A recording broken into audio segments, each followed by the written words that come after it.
Welcome to the Healers Café, conversations on health and healing with Dr. Manon.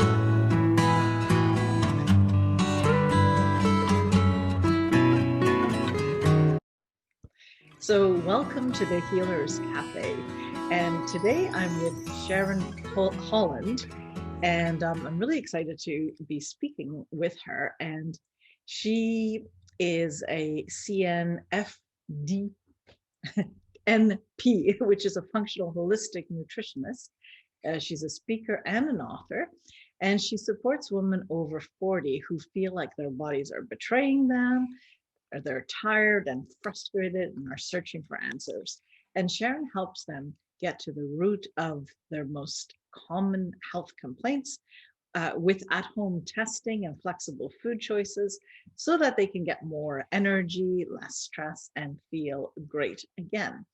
And she's also the creator of the GUT, as in G.U.T, the GUT method, a 3-step system to get connected and to get connected to your symptoms physically, mentally, and emotionally.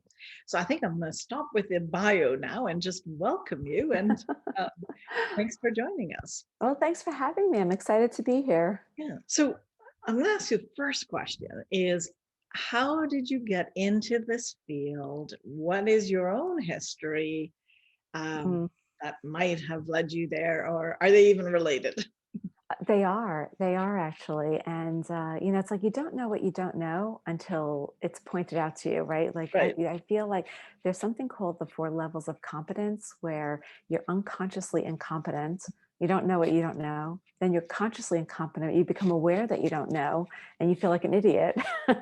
And then there's, oh, now I want to do something. So now I'm consciously competent. And then you create new habits so that you are unconsciously competent. And for me, I was in that first level of being unconsciously incompetent my whole life. I swear, like, I grew up, always had IBS, I had eczema, I had inflammation of like my eyes, I had sinus infections, I had IBS, I had pituitary adenoma, benign brain tumor in the pituitary gland. As I got older, it's just my body was falling apart. I was taking Imitrex shots for migraines. But my doctor said I was fine. And doctors are amazing. They save lives. But I compartmentalized everything and nobody told me I wasn't healthy. So I went about my life. But my body was talking to me and I was ignoring it. It's like, I don't have time for you. I've got to take care of the kids. I have to work. I have to do for others. Go away. It was like like we were talking earlier, like that nasty little gnat that you just can't get rid of. So I get married, I have kids. I'm doing everything I'm supposed to do. And about 12 and a half years ago, so I have 3 young adult kids, but about 12 and a half years ago, one of my kids was diagnosed with Crohn's and ulcerative colitis and ileitis. So it was like IBD and autoimmune. And I never heard those buzzwords. I had no idea what anything was. And all my son heard was disease and he thought he was going to die. And that was that first pivot of, oh my God, what are we going to do? The doctor put him on a medicine. And within a week, he was getting worse. And he started complaining that it was the medicine. And the doctor was insisting it was the disease. And of course, I want to listen to the expert because this is what they've been trained in. And after a few days, my son was relentless. He just insisted and crying to me that it was the medicine. And that was like the wake-up call of, oh my God, why aren't I listening to him? And thankfully I stopped and I did. And I said to the doctor, we're taking him off the medicine and we have to try something else. And you know what? He was right. So that was like that huge pause of, oh, wow, what else don't I know? So that led me down the rabbit hole, Dr. Google, hours and hours. And I was like, oh, I need to go to grad school. I'm going to get a master's in nutrition. I need to help my son.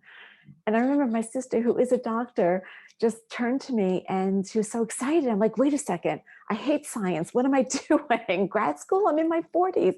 My kids are in high school at this point. My older son's in college. What? But it was a blessing in disguise. His diagnosis was a gift because it woke me up to realizing how we can heal and how I'd been compartmentalizing my health, my own issues, right? And I healed myself naturally. And my son's still on medicine, but eventually he got off his other medications, and it's just amazing. So it just, sometimes we find our careers. This career found me because I just wanted to help my son, and or just a business with people who ask me, "What are you doing? Can you help me?" I was like, "Sure." Before I knew it, a business started. Yeah, interesting. It's always funny how we have so many different paths that bring us to something that we realize matters deeply. And so did you end up being the one who had to treat your son, or were you able to find someone to help him while you're on your own journey? Because you don't learn this all overnight. Oh my God, you're Yeah. right. It took a few years, to learn and grow. We eventually found another doctor. There weren't too many specialists, pediatric specialists at the time, but eventually we did find another doctor who was more holistic. And because as I started to learn, I started to question the doctor with, well, what about probiotics, and what about these foods? And I just saw this documentary on what happens with meat and dairy, and she just like dismissed it as though it was nothing. So it's just like, and that's the point, right, where you kind of look at yourself, or you feel it's like your gut knows. Yeah. Right? It's like, no pun intended. Your gut knows. Yeah. It's just, so it really just became this mission of, holy cow, we're all smart. We're just not being directed to the right information, and we're throwing spaghetti at the wall, trying to figure it out. And really, it starts within us. Well, it's a different paradigm. I mean, my training, as you know, is a naturopathic physician, and so we're always looking at the whole and looking at how the body is programmed to heal, and what do we need to do to tweak it, and what is it missing, and what should we not be eating in some cases, because sometimes you have to remove certain foods and that. But so did you find that there was some commonality between what you were going through and your son, as it turns out? Because many times gut stuff shows up on the skin and the eczemas, and we're connected, right? Yeah, absolutely. Well, we both suffered from eczema, and we were both on like a medicated cream for it.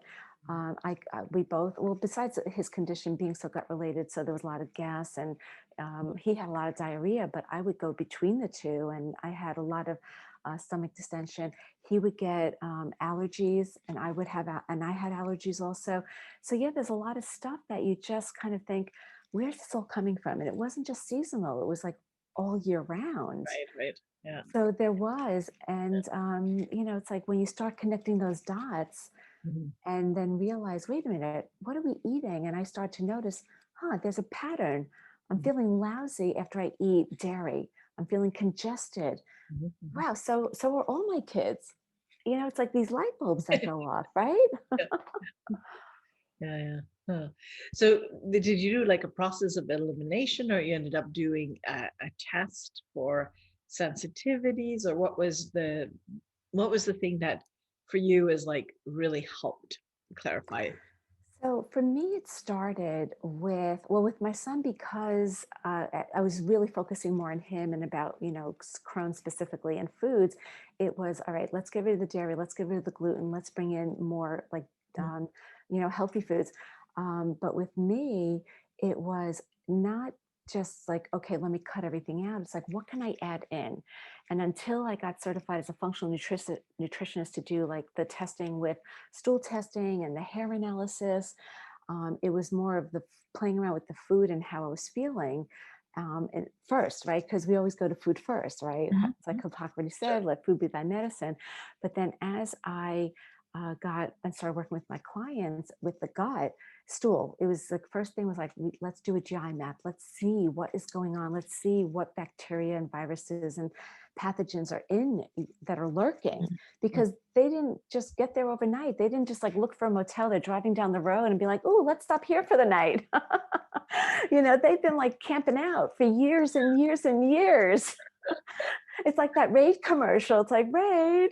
So it then with the testing, and learning even with the hair analysis of all the minerals, which are like the spark plugs of our body, Mhm. getting to that root of holy cow, it's just amazing when you start to uncover all of these and correlate it to your symptoms, that you can then really take care of yourself and create a protocol that there's more than just food, supplements, lifestyle, stress, everything. Yeah, yeah, yeah.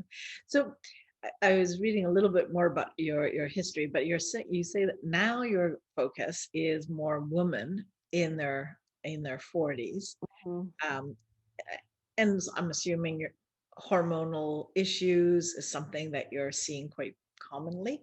Yeah. What can you tell us about that? And in the context that one of your bigger missions and passion is to heal the mother-daughter relationship. Is there a link you're seeing? Yes, absolutely. And that's such a great question. So, I found that my awakening and awareness started in my 40s. Mm, And when I started to, it was also as I was going through perimenopause and just trying to understand what was happening and doing testing, because I did hormone testing as well, um, connecting those dots of I was estrogen dominant. So then thinking back to my behavior when I was younger, mhm, and then correlating it to, wow, how my mother behaved from her stories and how she was at my age at that time. And then mhm, looking at my own daughter, who was a teenager at the time, and mhm, what she was going through, realizing, the apple doesn't fall too far from the tree, mhm, right? mhm. Because so much of it does get passed down through our DNA, Right. but yet we think that that's our destiny, and it's Mm, not. We can do something right. about it. Mhm, So if one party, so for me, it's like mother daughter, my mother. So it's grandmother, mother daughter, right? right. Mhm, If I can just pause and stop and really understand what's happening and how my hormones, my cortisol, how everything's so connected to how I'm feeling and acting or reacting, mhm, mhm, and I can understand that, I could take a step back and pause and be present and really see how it's mirroring the way my daughter's going through her own menstrual cycle, her own identity and emotions during that same period. And I think so many times what happens, especially now, is that we're so caught up with everything we have to do, and we're so disconnected that we just don't allow ourselves that time to just stop and really reflect mhm, on what's common, what that common thread is, so that we can just kind of like, stop that, um, the saying of like, oh, well, I'm going to be just like my mother kind of thing. mhm, mhm. That we have that power and choice to just stop and realize it can end with me, and I can pivot and show up as a different parent for my daughter so she can understand, Mhm. and then have the space to grow into a strong, independent, beautiful young woman who doesn't have the baggage that I had from my mother, Mhm, mhm. because it gets passed down. So But it's, so are you talking about like because there's many layers it possible is, to understand this, but are you saying that we have choices, right? So our hormones are affected by many different things, but mhm, are you saying by noticing our, let's say, parents' behavior and then reflecting on how we are as a parent and our daughter's behavior, that we can see like a trend, and that informs us that there's a hormonal imbalance, what's the, like, there's a chicken and the egg thing here going on a little bit. well, a little bit, but the underlying, the common denominator, yeah, it's the awareness, but it is the hormones, the gut, the disposition, because it gets passed down. So it is that awareness and the testing, because when you can then see where are your hormones at, at that age, what was, even though I didn't do the testing, because and being able to then reflect and be like, wow, you know what? It's so common, and I had these issues. You Mhm, can really put those pieces together.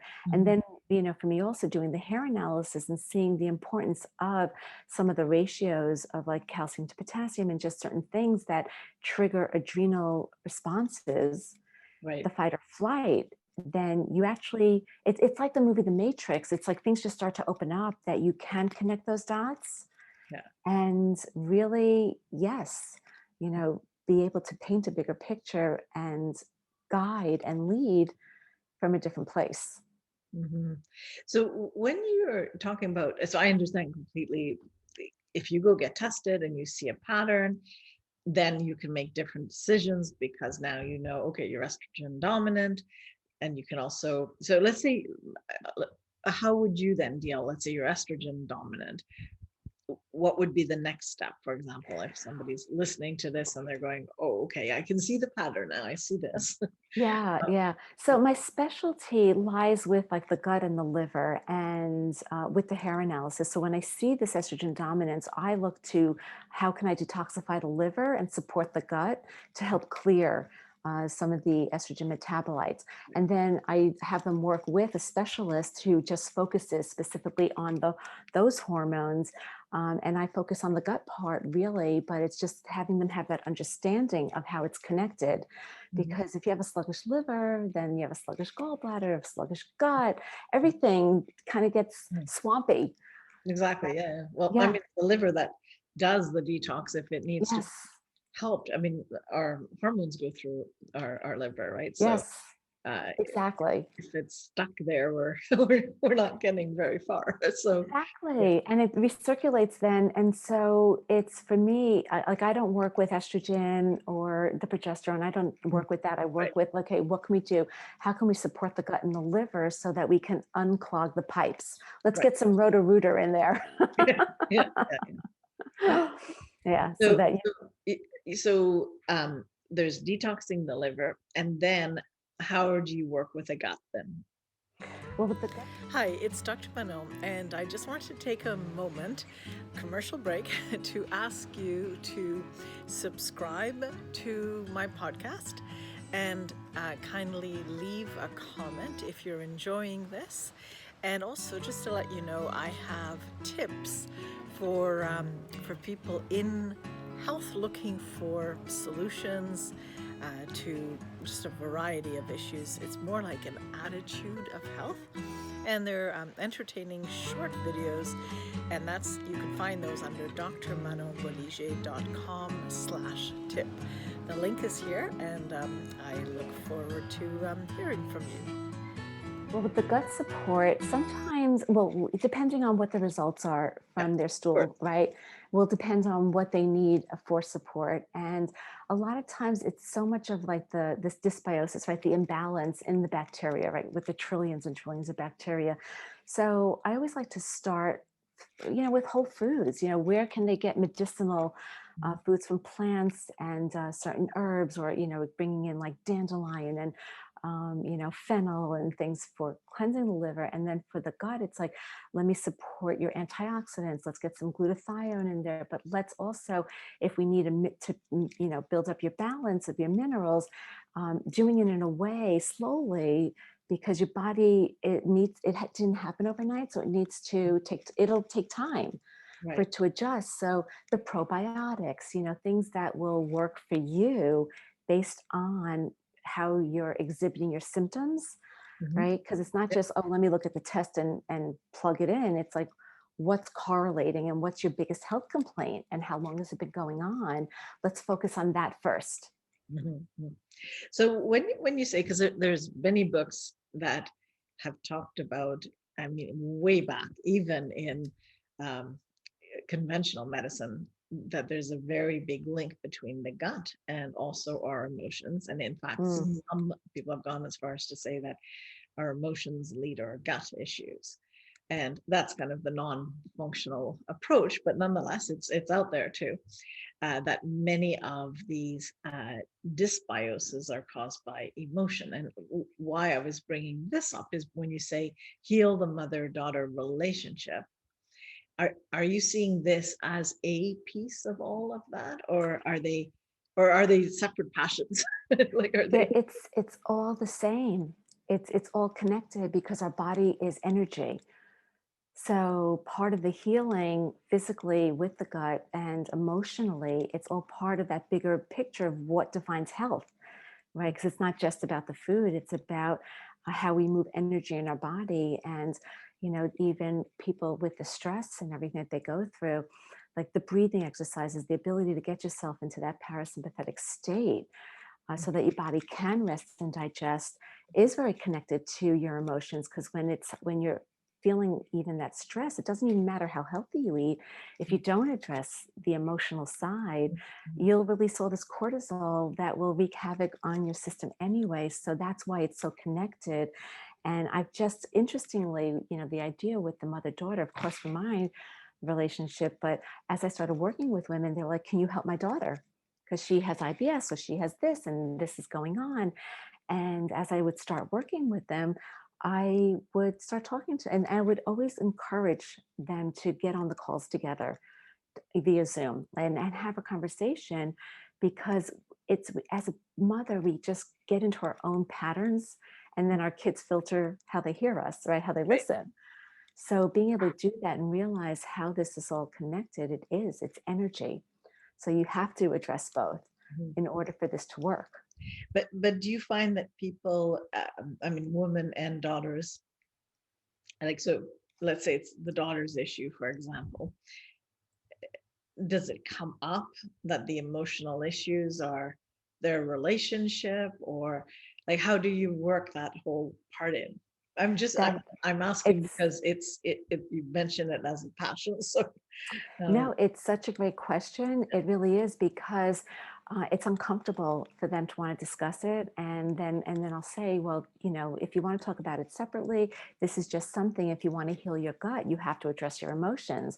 And on occasion, I've even said, listen, I don't know if you, as mother-daughter, if there's stuff going on. I haven't ever had any mother-daughter relationship, though, that's ever felt like they shut down and didn't want. They were so curious about understanding, because you end up attracting those types of people who want to grow and expand.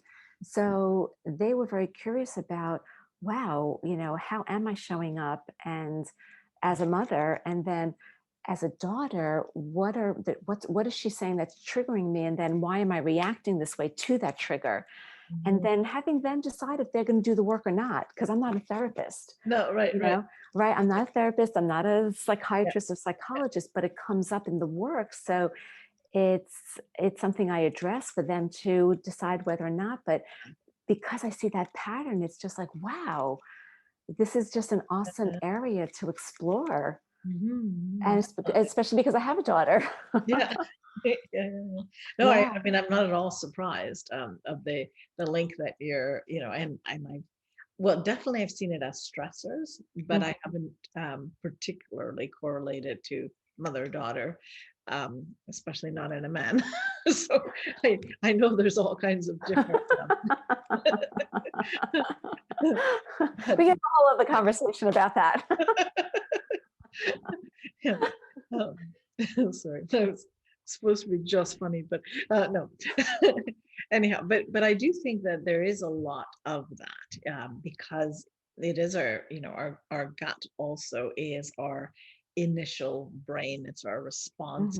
A lot of our neurotransmitters are in our gut, and so we're in a cycle. So if we're in a relationship that has that isn't fully conscious or completely healthy, I can see that this would re-trigger, and if you grow up, you're going to have dinner in the same table, and it's going to be every time you eat, there's the same sort of structure, right? So I can see that it builds the potential for opening things up and changing. No, absolutely. And I think, so when I decided to write my book, The Gut Method, Secrets Beyond Your Plate for a Healthier, More Energetic Life, it was designed in a way, because there are writing exercises for you to tune in and really start taking stock of all types of symptoms, physical, mental, the emotional, and really understand your body so that you then can take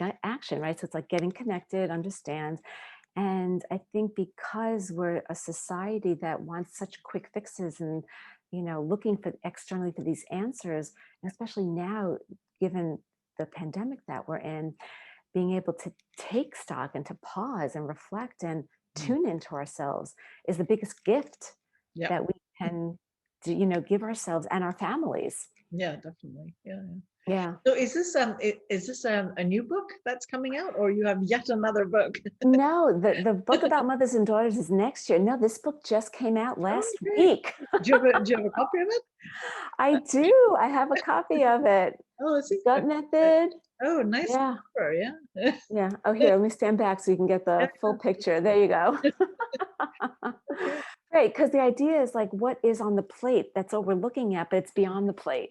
Yes. And it's like, it's, as you said, it starts in the gut because so many of the neurotransmitters, serotonin, melatonin, it's like, if we don't have that healthy gut, then we can't make those hormones that are going to make us feel good. And so it is all connected in that way. Mhm. So, anything else you want to share on your experience as a practitioner doing this work? Mhm. Anything that has really surprised you or shocked you, like that you've learned that you want to share? Oh, wow. I think what has surprised me the most and what I feel so blessed about with the work that I do is that when I work with clients and, some people, um, it happens a little bit sooner. Some people it takes longer, right? It depends on each of us. But when they really start to connect, for me, it's like, wow, because when you see something and you want it for somebody else, Mhm. you want it so badly. You just want them to see what you see, but you have to guide them and, meet them where they're at. But Mhm. when they actually see it and they realize like, wow, my SIBO, I don't remember, like I'm starting to feel better and I'm starting to clean things out and I'm more calm. And they acknowledge and see it, that surprised me with working with my clients because I know what I learned, I know what I experienced, and that's all I wanted for them. Mhm. So to me, as now it's not as surprising because now it's, worked with so many, but Right. that was like the biggest surprise of like, wow, this really, they get it. They Mhm. get it and they want more. Mhm. Mhm. Yeah. Well, I guess people want solutions, right? Want solutions because Yeah. they see that there's so much more than to life and then there's so many more possibilities, and so that's been exciting too, of having people realize, wow, you know what, I actually have more time and all I had to do was shift a few things in my calendar and look at that. It's amazing, the little It's epiphanies. really about, for me, raising the expectations as well. Is that if we're in a system where, by and large, people have accepted that you take a drug, maybe the symptoms go down a bit, but you have a whole bunch of other ones, potentially, and for sure you lose energy and you're just not the same, and you Hmm. might get more, mental fog or all of that. And then it's like, what is that as a life? It's Yeah, not that, yeah, it's yeah, you're not even symptom free. You're just like whatever, like somewhat changed, but not really healed. And yeah, and it doesn't make sense because most of all of that are big poisons that we're putting in us. So whereas if you take an approach to really work with the gut, work with the foods, do some changes, that means that we become agents of our own destiny. We're able to actually do something, exactly. which is Yes, so empowering and exciting. And so, it is.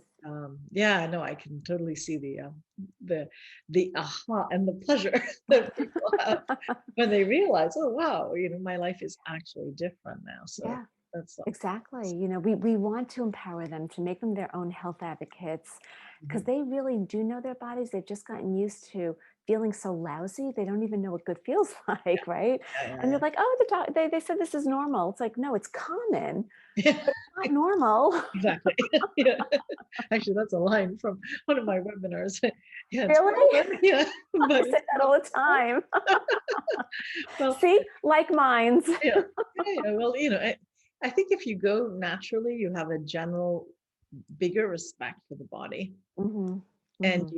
you understand that when you witness it for however many years, you start to know that the body can heal. Yeah. We're just living in a false reality. Yes. And that's very exciting and empowering because it isn't complicated, and people think, oh, healing is so complicated. It's not. Mm. So, but you take actions and you follow through, and you have to test drive it. It's not always clear. It's never a direct line, it's like a dance. You're dancing with your body, and it also really, you need a lot of self-compassion. You just need to, Yeah. love yourself and realize that if you take a little sidestep, a little detour, it's okay. What do Mm-hmm. you do? You just come back to center again. People think like, oh, I'm going to go on a diet, and then they cheat and they have a cookie, and then they're like, oh, that's it. My diet's ruined. I might as well eat the whole sleeve. Right. Right. Versus I'm going to indulge and let me have a little bit. I know what it's going to do, but I want to. Okay. Boom. Over. Back to. Well, and also all the emotional implications, Yes. the guilt, and that has also a real physiological impact on the body. So it's not just Exactly. the food. It's like you said, it's holistic. Exactly. Who knew? All right. So parting words as we wrap up. Oh, parting And words. your book on Amazon, or where do It's people? on Amazon. Yeah. People can find it on Amazon. They can, get more information about me on my website, SharonHoland with 1L.com. And honestly, the parting words is just breathe. Great. Right? It's just breathe. To come back to center and know that you're okay. It's okay. Today's another day. Okay. Well, thank you, Sharon. Thank you so much for having me. It's been a pleasure.